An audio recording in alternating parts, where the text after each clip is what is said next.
Deus criou o ser humano perfeitamente santo e feliz.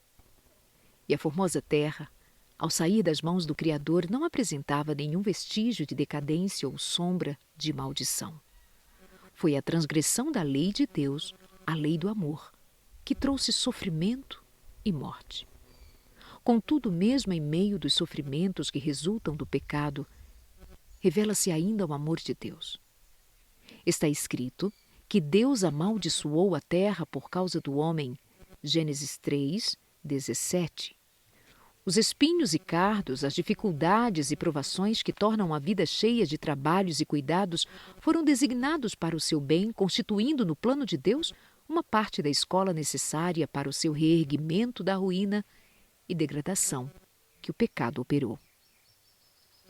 O mundo, embora caído, não é todo tristeza e miséria.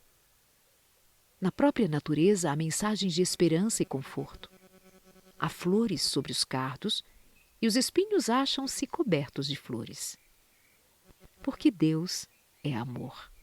Está escrito sobre cada botão que desabrocha, sobre cada haste de erva que brota, os amáveis passarinhos a encher de música o ar, com seus alegres trinos, as flores com seus matizes, em sua perfeição, impregnando os ares de perfume, as altaneiras árvores da floresta, com sua luxuriante ramagem de um verde vivo, todos testificam da terna e paternal solicitude do nosso Deus e de seu desejo de tornar felizes os seus filhos. A palavra de Deus revela o seu caráter. Ele mesmo proclamou seu infinito amor e misericórdia quando Moisés orou: "Rogo-te que me mostres a tua glória." O Senhor respondeu: "Eu farei passar toda a minha bondade diante de ti." Essa é a sua glória. Ele passou diante de Moisés e proclamou: "O Senhor, Deus misericordioso e piedoso, tardio em iras e grande em bondade e verdade, que guarda a beneficência em milhares, que perdoa a iniquidade, a transgressão e o pecado. Ele é longânimo e grande em benignidade, porque tem prazer na benignidade."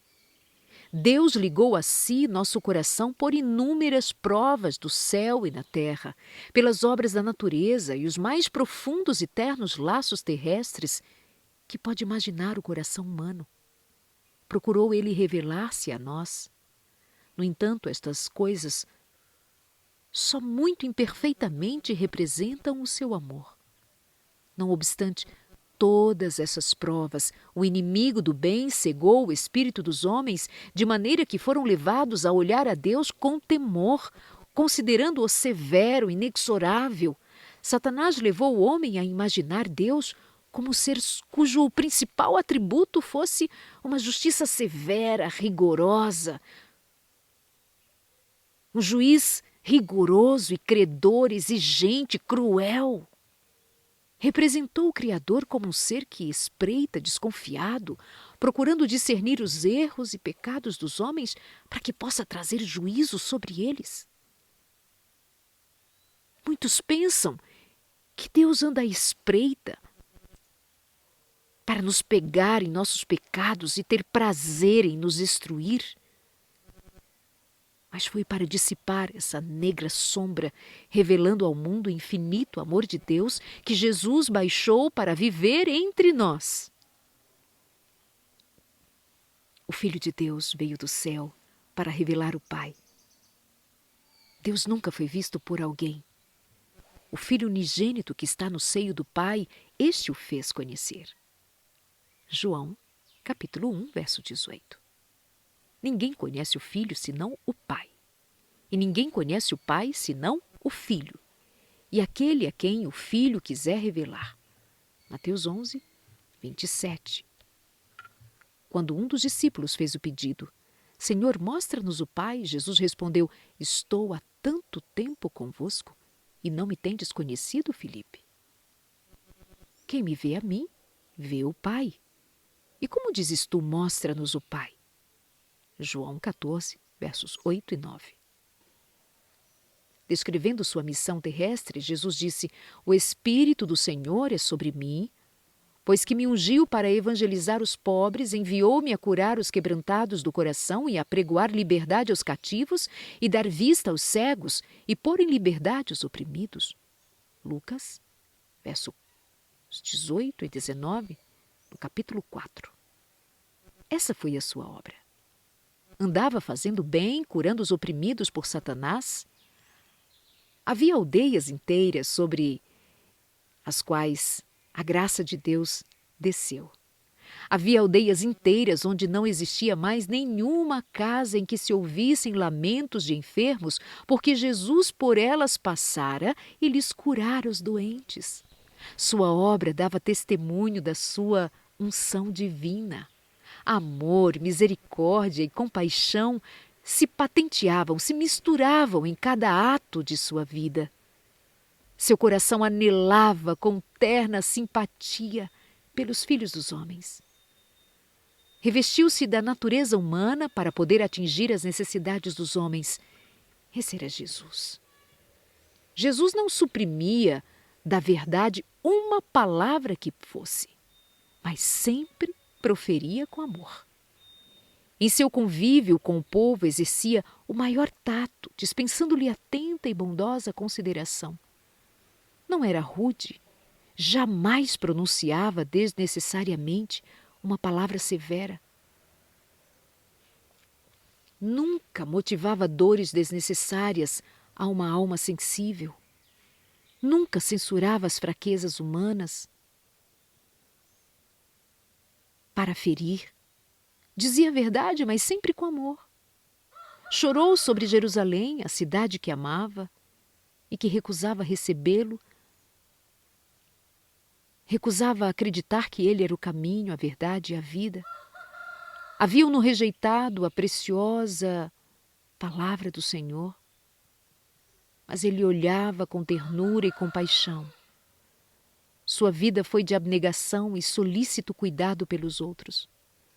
Toda a alma era preciosa aos seus olhos. Se bem que sempre se conduzisse com a divina dignidade, ele inclinava-se com a mais terna simpatia a cada membro da família de Deus. Jesus via em todos os homens almas caídas cuja salvação constituía o objeto da sua missão. Tal é o caráter de Cristo, revelado em sua vida. Tal é também o caráter de Deus. É do coração do Pai que as torrentes da compaixão divina manifestas em Cristo fluem para os filhos dos homens. Jesus, o terno, compassivo Salvador, era Deus manifestado na carne. 1 Timóteo, capítulo 3, verso 16. Foi para nos remir que Jesus viveu, sofreu e morreu. Tornou-se um varão de dores para que pudéssemos tornar-nos participantes das alegrias eternas. Deus permitiu que o seu Filho amado, cheio de graça e verdade, viesse de um mundo de indescritível glória para outro mareado e corrupto pelo pecado e obscurecido pela sombra da morte e da maldição. Consentiu em que ele deixasse seu amoroso seio, a adoração dos anjos, para sofrer a vergonha, a injúria, a humilhação, o ódio, a morte. O castigo que nos traz a paz estava sobre ele e pelas suas pisaduras fomos sarados. Isaías 53, verso 5. Ele no deserto, no Getsêmani, sobre a cruz. O imaculado Filho de Deus tomou sobre si o fardo do pecado. Ele, que fora um com Deus, sentiu na alma a terrível separação que o pecado causa entre Deus e o homem. Foi o que lhe arrancou dos lábios o brado de angústia: Deus meu, por que me desamparaste? Mateus 27, 46. Foi o peso do pecado, a sensação da sua terrível e enormidade, da separação por ele causada entre Deus e a alma, que quebrantaram o coração do Filho de Deus. Mas este grande sacrifício não foi feito para engendrar no coração do Pai o amor para com o homem, nem para dispô-lo a salvá-lo. Não, não. Deus amou o mundo de tal maneira que deu seu Filho unigênito. João 3,16. Para que todo aquele que nele crê não pereça, mas tenha a vida eterna. O Pai nos ama. Não em virtude da grande propiciação, do grande sacrifício, mas Ele proveu o sacrifício.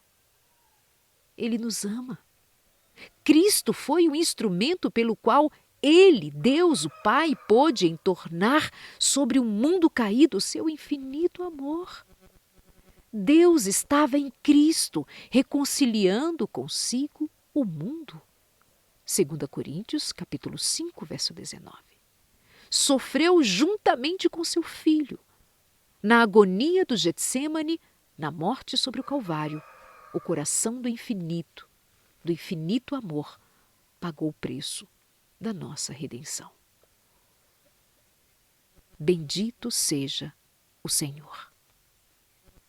Trechos do livro Caminho a Cristo, da escritora Ellen White. O primeiro capítulo com o tema O Amor de Deus. Convido a conhecê-lo.